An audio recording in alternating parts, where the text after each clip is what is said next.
Hello students, मैं Ajay sir फिर आपके साथ पार्ट 8 वीडियो के साथ same chapter matter in our surroundings class 9th science same YouTube channel edu science. आज हम इस पार्ट में बात करेंगे किस तरह से जो डिफरेंट स्टेट्स ऑफ मैटर्स हैं वो इंटर कन्वर्टेबल भी हैं, कैसे इंटरचेंज होता है सॉलिड का लिक्विड में, देन लिक्विड इनटू गैसेस। इससे पहले वाले पार्ट में बात हुई है कि इंटरचेंज ऑफ स्टेट्स के लिए there are two factors are responsible. What are? Temperature and pressure. So let's move on the first effect, that is the effect of temperature on the different states of matter. So the today's topic is change of state solid from liquid. Solid state का liquid state में किस तरह से change होता है and what happens during this process and what the process is known as. So topic is, let's start.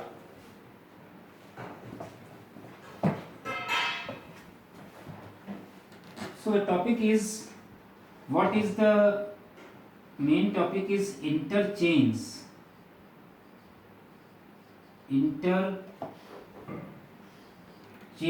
of states of matter, basic states of matter.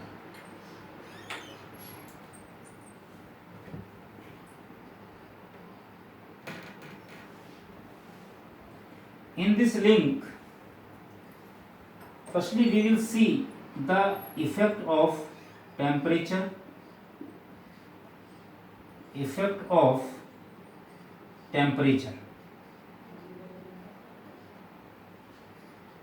that means what will happen if we increase the temperature or if we decrease the temperature. Temperature को बढ़ाने पर क्या effect होगा और temperature को decrease करने पर, घटाने पर क्या इफेक्ट होने वाला है।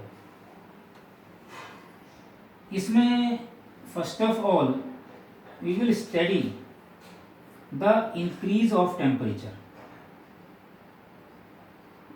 इंक्रीज ऑफ टेम्परेचर हम सबसे पहले पढ़ेंगे टेम्परेचर को इंक्रीज करने पर क्या होने वाला है। In this link the first topic is what is melting. ये हमारा आज का फर्स्ट टॉपिक है इसी लिंक में। Melting is actually it is the change of a solid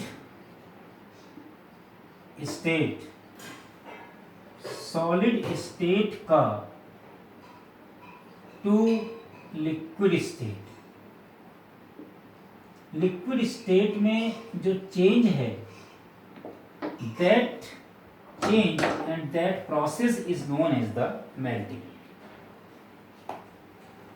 किसी भी सॉलिड का लिक्विड स्टेट में change is known as melting and this process is also known as, और इस process को also known as fusion। और इस process को हम क्या कहते हैं बेटा? फ्यूजन भी कहते हैं। क्या कहते हैं? Fusion. So when we increase the temperature, there is the change of solid state to liquid state, which is known as melting, and the process is also known as fusion। इस process को हम fusion के नाम से भी जानते हैं। ये आप फर्स्ट स्क्रीनशॉट लीजिए। यस, अब आगे की ओर चलते हैं, मैं इसे रब करता हूँ बेटा, note down it. What is the melting?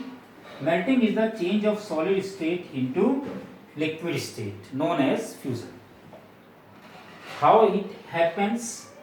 It is when we increase the temperature of a solid। मैं रब करता हूं।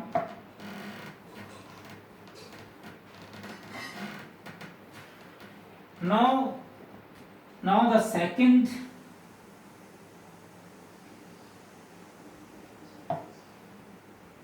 topic is what is the melting point? melting point क्या है? melting point, that means melting point जिस temperature पर कोई भी सॉलिड इट स्टार्ट्स मेल्टिंग, जहां पर ये मेल्टिंग होना शुरू हो जाता है, जिस टेम्परेचर पर, that is known as the melting point. देखिए, so definition is the temperature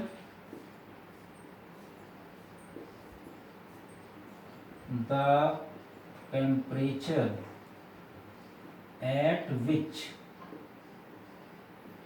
a solid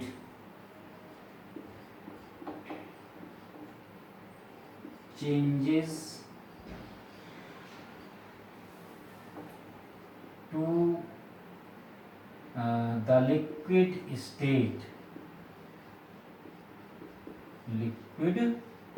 state at atmospheric pressure,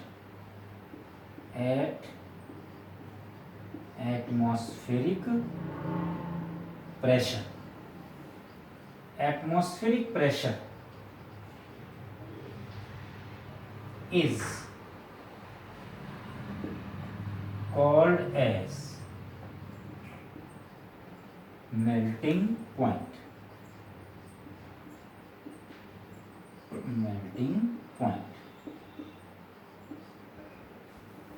Full stop.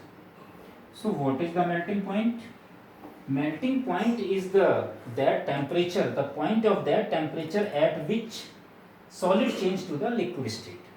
जहां पर कोई solid liquid state में change होना शुरू हो जाता है, that is known as the melting point of that solid।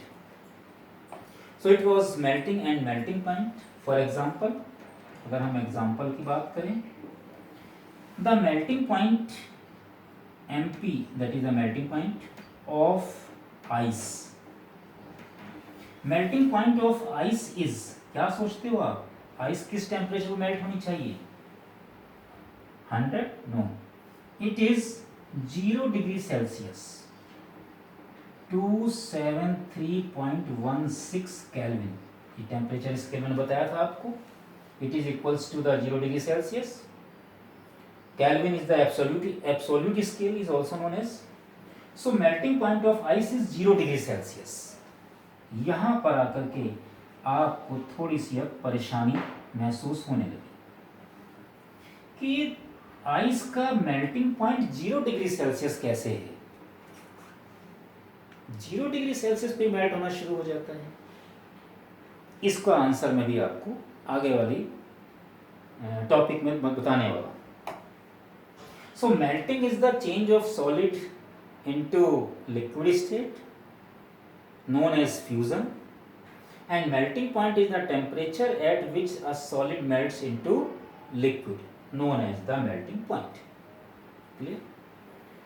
Question is कि आइस का जो melting point है वो 0 डिग्री सेल्सियस क्यों है और कैसे है, समझते हैं।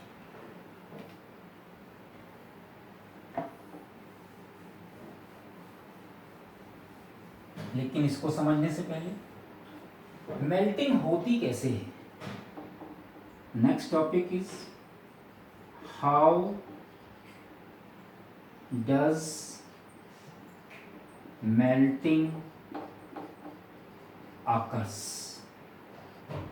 मेल्टिंग होती कैसे है, व्हाट इज द रीजन, इसका कारण क्या है, ये हम जानते हैं। देखिए, जब हमारे पास में ये एक सॉलिड है, पता है हमें इसे पहले से ही, we are already knowing it, the particles of the matter, that is the solid, is close enough to each other. There is no interparticle distance and highest interparticle forces. It is having no interparticle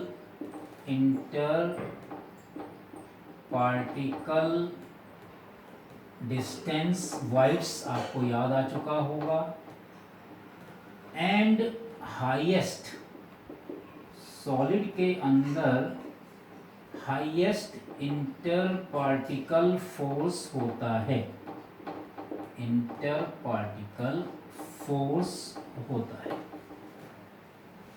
अब ये जो हमारे पास solid है, अगर हम इसको we want to change it into liquid state, हम इसको लिक्विड स्टेट में अगर हम चेंज करना चाहते हैं तो बेटा हमें क्या करना होगा कि इसके पार्टिकल किसी भी तरह से इनके बीच में स्पेस आ जाए, इनके बीच में स्पेस आ जाए। स्पेस जब आएगा तो इंटर जो पार्टिकल फोर्स है वो वीक होना चाहिए, वो फोर्स जो है कमजोर होना चाहिए। फोर्स कमजोर होगा तो ये पार्टिकल्स के बीच में डिस्टेंस आएगा और ये पार्टिकल्स क्या हो सकेंगे, मूव हो सकेंगे, हम कह सकते हैं कि फ्लो हो पाएंगे। अगर हम ऐसा कर पाए तो ये सॉलिड एक लिक्विड की स्टेट में क्या हो पाएगा, चेंज हो पाएगा और मेल्टिंग हो सकेगी। बात क्लियर है? अब ऐसा करने के लिए कि इंटर पार्टिकल डिस्टेंस आ जाए और जो इंटर पार्टिकल फोर्स है वो इसका खत्म हो जाए या बहुत बहुत कम हो जाए, जिससे ये पार्टिकल इजीली मूव कर सकें या फ्लो हो सकें, तो हम कहेंगे कि that matter is change to the liquid state. Clear है? ठीक। अब ऐसा करने के लिए हमें क्या करना पड़ेगा? सबसे पहले हम क्या करते हैं, we supply the heat energy. हम सबसे पहले हीट एनर्जी सप्लाई करते हैं टू द सॉलिड। उस सॉलिड को हम हीट एनर्जी सप्लाई करते हैं। हीट एनर्जी सप्लाई करने का मीन्स क्या है, इंक्रीज द टेम्परेचर। मेल्टिंग क्यों होती है, टेम्परेचर के इंक्रीज करने पर, इंक्रीज द टेम्परेचर। हमने टेम्परेचर इंक्रीज किया। अब टेम्परेचर इंक्रीज करने का इफेक्ट क्या हुआ, टेम्परेचर जैसे हमने इंक्रीज किया तो ये जो पार्टिकल्स हैं, इतने सारे जो नजर आ रहे हैं आपको, ये पार्टिकल्स क्या करेंगे, ये हीट एनर्जी एब्सॉर्ब करेंगे। Heat is absorb. अब ये हीट एब्सॉर्ब हो गई, ठीक है, by the particles.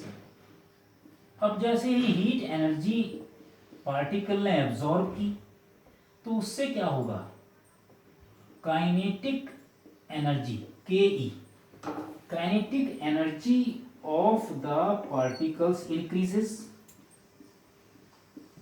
In particles की काइनेटिक एनर्जी भी इंक्रीज हो गई। अब जैसे ही इनकी काइनेटिक एनर्जी इंक्रीज हुई, अब क्या होगा कि ये इनकी काइनेटिक एनर्जी इंक्रीज करने से जो पार्टिकल्स हैं ये अपने मेन पोजीशन पे वाइब्रेट करना शुरू कर देंगे and starts vibrating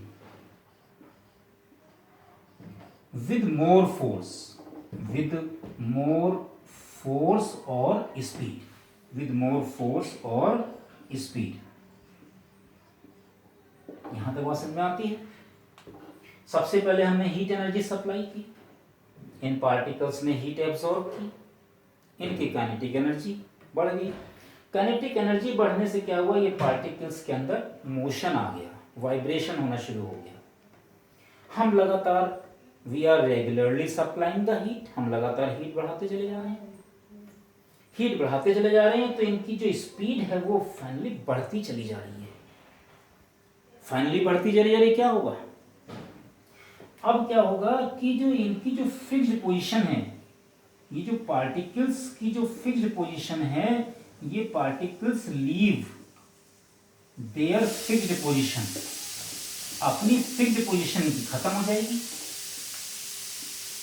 fixed position, जब इनकी फिक्स्ड पोजीशन खत्म हो गई, हमने हीट रेगुलरली सप्लाई करते जा रहे हैं, हम अभी भी मोर हीट सप्लाई करते हैं, more heat is supplied, more heat is supplied, अभी भी आप हीट सप्लाई करते जा रहे हो रेगुलरली। अब जो ये हीट सप्लाई कर रहे हो, इससे क्या होगा, ये ये पार्टिकल्स वाइब्रेट करना तो शुरू हो चुके हैं बहुत फोर्स के साथ, तेजी से। अब आपने और एनर्जी सप्लाई दे रहे हो, कर रहे हो, तो उससे क्या होगा कि इनके बीच का जो फोर्स था, कौन सा फोर्स था, इंटर पार्टिकल फोर्स। ये फोर्स क्या होगा, ये फोर्स धीरे धीरे धीरे धीरे कमजोर होना शुरू हो जाएगा। देखिए फंसे हुए थे पार्टिकल सारे, ऐसे ऐसे फंसे हुए, ऐसे, और ये पार्टिकल धीरे धीरे इनके बीच का जो फोर्स है वो वीक होता जाएगा, और इनके बीच का जो डिस्टेंस है वो इंक्रीज भी होता जाएगा।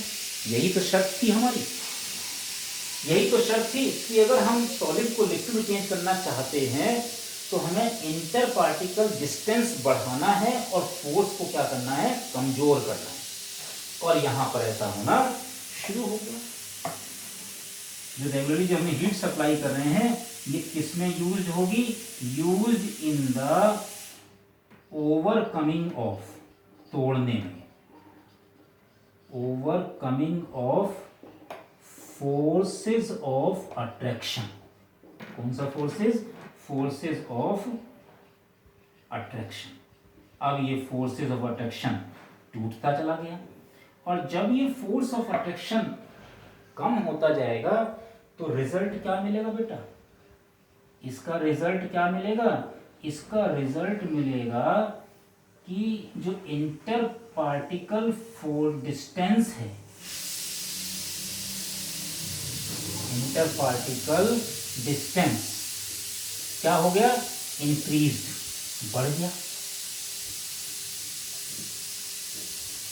एंड पार्टिकल्स स्टार्ट्स फ्लोइंग, और ये जो पार्टिकल्स थे स्टार्ट फ्लोइंग, इन्होंने क्या करना शुरू कर दिया, मूव करना शुरू कर दिया, या हम ये कहेंगे कि फ्लो करना शुरू कर दिया।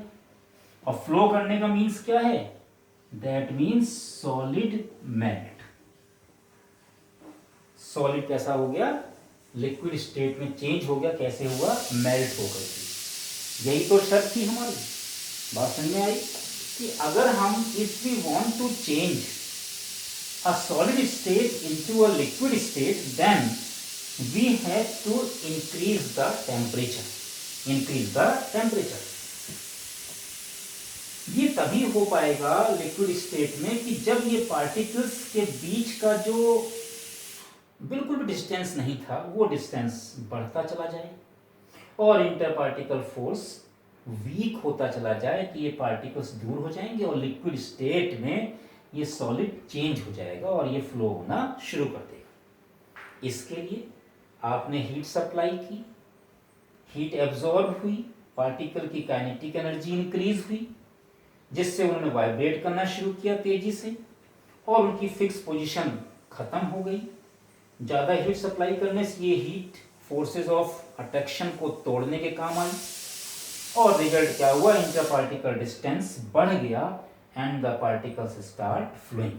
We say that melting occurs. समझ में आ गया, ना समझ में, ठीक है। आप इसका स्क्रीनशॉट लीजिए, सेम टू सेम आपको ऐसे ही लिखना है। और अगर चाहें समझने के लिए तो आप इसको बना सकते हैं, पर ये मैंने आपको समझाने के लिए बताया था। सो this is how does melting occurs. What किसका है मेन रोल? मेन रोल है टेम्परेचर को इंक्रीज करने का।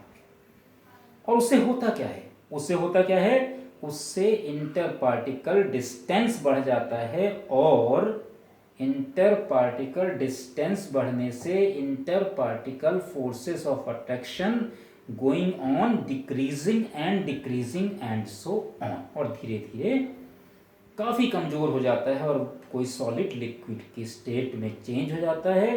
And this process is known as the melting and also known as fusion. Clear? Note कीजिए इसको।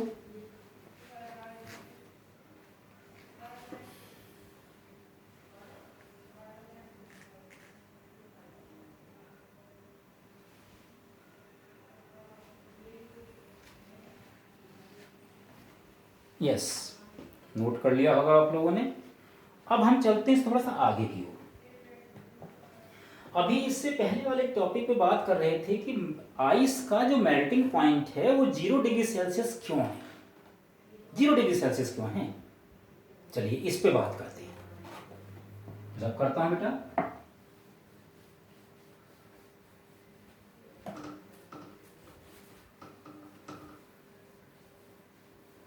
वीडियो को देखिए ध्यान से, मेरी बातों को ध्यान से सुनिए, नोट कीजिए और मुझसे पूछिएगा।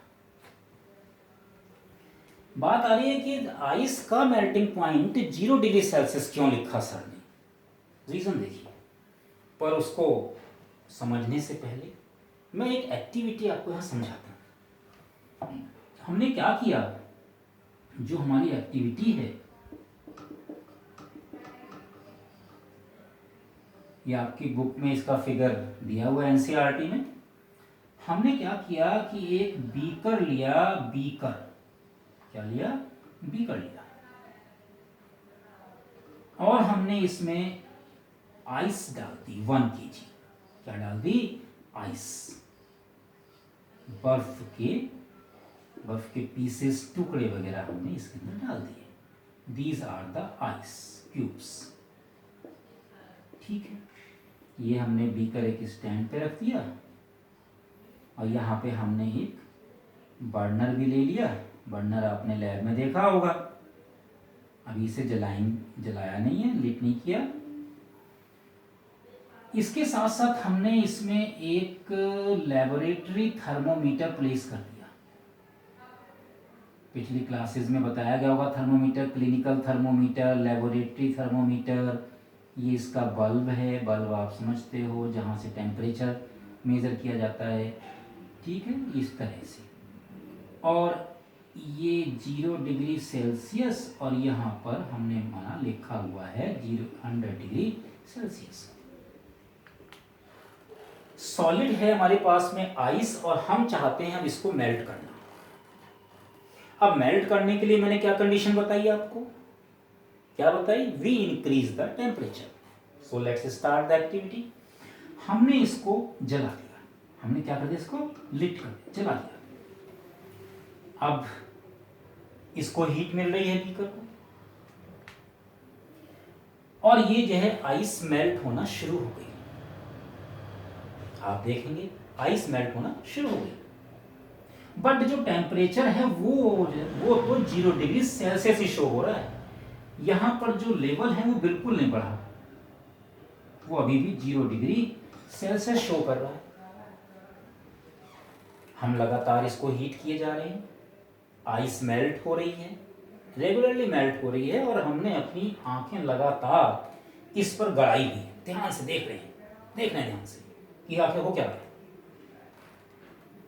यार टेम्परेचर बढ़ा रहे हैं, लगातार हीट दे रहे हैं, but temperature the 0 degree Celsius जो पॉइंट है वो इंक्रीज नहीं कर रहा है, increase.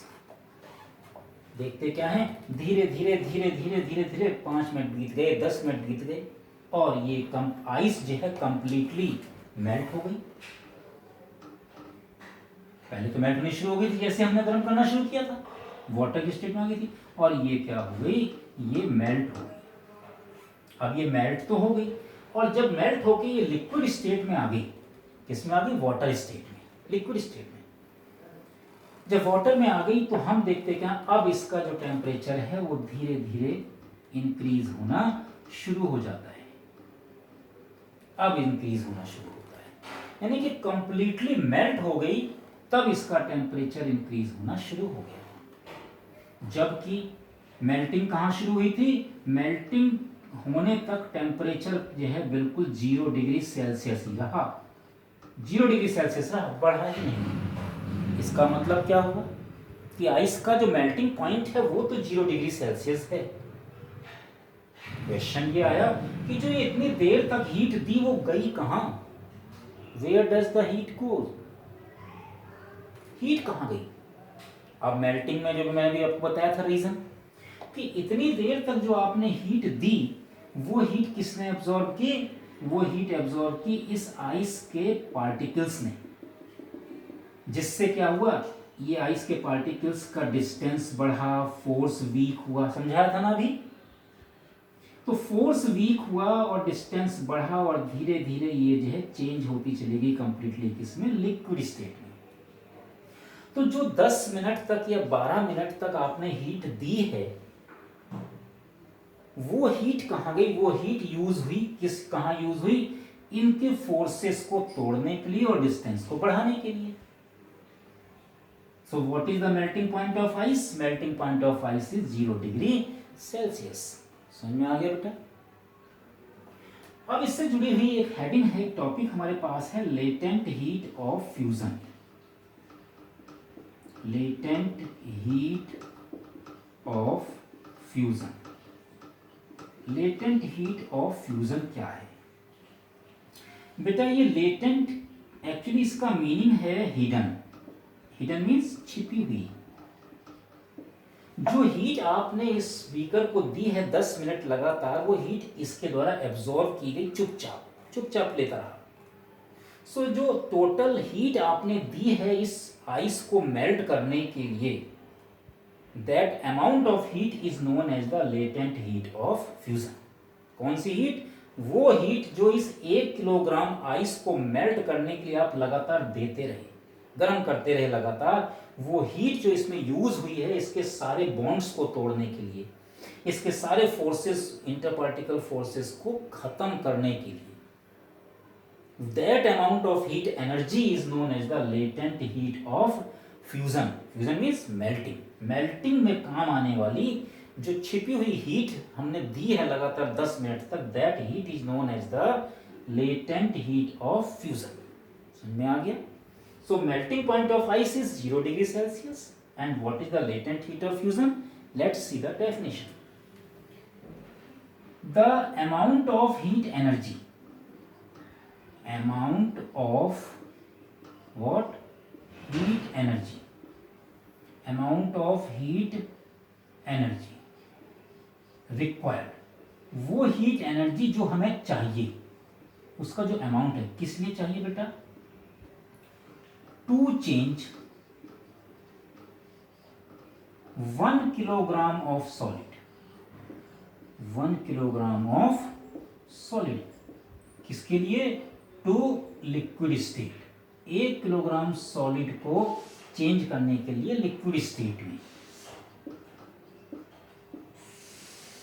Eight atmospheric pressure, atmospheric pressure में, इसके इन्फ्लुएंस में, एट एटमॉस्फेरिक प्रेशर, कहां पर, at its melting point, at its melting point, इसके मेल्टिंग पॉइंट पर is known as latent heat of fusion. इसी को हम कहते हैं latent heat of fusion. Ice का मेल्टिंग पॉइंट क्या था, 0 डिग्री सेल्सियस। तो उसी मेल्टिंग पॉइंट पर एटमॉस्फेरिक प्रेशर के इन्फ्लुएंस में 1 किलोग्राम सॉलिड को लिक्विड में चेंज करने के लिए जो अमाउंट चाहिए हीट एनर्जी का, दैट अमाउंट जो 10 मिनट तक देते रहे इसको पूरा कि कंप्लीटली मेल्ट हो जाए, that amount is known as the latent heat of fusion. समझ में आ चुका होगा आपको। So this is the first interchange, solid to liquid. Clear? Melting point, reason and what is the latent heat of fusion. Latent heat of fusion कौन सी heat है? वो हीट जो किसी भी सॉलिड के मेल्टिंग पॉइंट पर ही यूज होती रहती है, उनके इंटर पार्टिकल फोर्सेस को खत्म करने के लिए। That amount of heat energy is known as the latent heat of fusion. लेकिन एक शर्त और है। क्या शर्त है? 1 किलोग्राम सॉलिड को चेंज करने के लिए, ना कम ना ज्यादा। क्लियर? स्क्रीनशॉट लीजिए, इसका भी नोट्स लिखिएगा, रेगुलरली लिखते चलिए। एक्टिविटी आपकी बुक में बनी हुई है, ध्यान दीजिएगा। यस, ले लिया, लीजिए स्क्रीनशॉट इसका ध्यान से।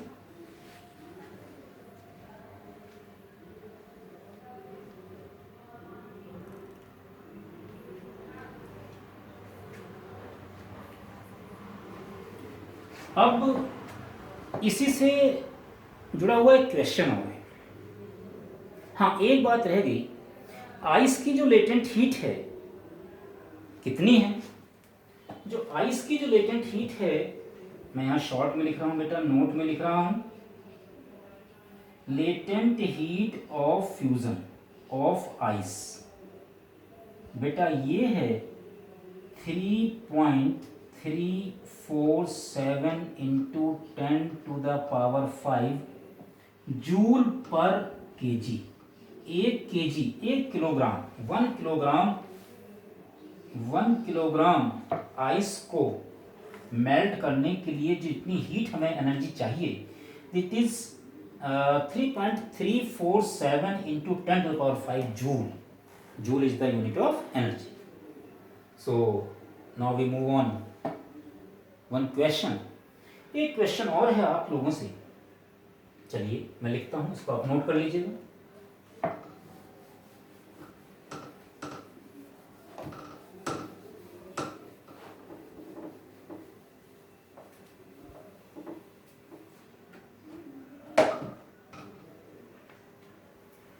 क्वेश्चन ये है बेटा, yes, question is at 0 degree Celsius और 273.16 Kelvin, what causes more cooling? 100 degree temperature पर किसमें ज्यादा कूलिंग आप फील करेंगे? आइस और वाटर। क्वेश्चन समझ में आया? क्वेश्चन ये है कि 0 डिग्री टेम्परेचर पर, टेम्परेचर दोनों का सेम है, वाटर का भी 0 डिग्री सेल्सियस और आइस का भी 0 डिग्री सेल्सियस, लेकिन कूलिंग किसमें ज्यादा आपको लगेगी? टेम्परेचर सेम है 0 डिग्री सेल्सियस, ध्यान रखिए। आंसर देखते हैं। आंसर तो इसका है आइस। आंसर इज आइस, कि आइस का इफेक्ट ज्यादा होगा। बट इसके पीछे रीजन क्या है? रीजन अभी हम लोग पढ़ के आ रहे हैं, अभी भी मैंने बात की है आपसे। आइस की कूलिंग ज्यादा होगी बेटा। आइस की कूलिंग इसलिए ज्यादा होगी क्योंकि जो वाटर के पार्टिकल्स हैं, water particles have more energy than ice particles.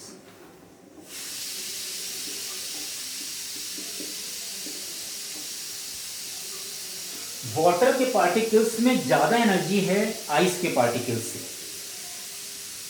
अब जब वाटर के पार्टिकल्स में ज्यादा एनर्जी है, सेम टेम्परेचर पर, at the same temperature, at 0 degree Celsius. Water के पार्टिकल्स में 0 डिग्री सेल्सियस में ज़्यादा एनर्जी है। क्यों?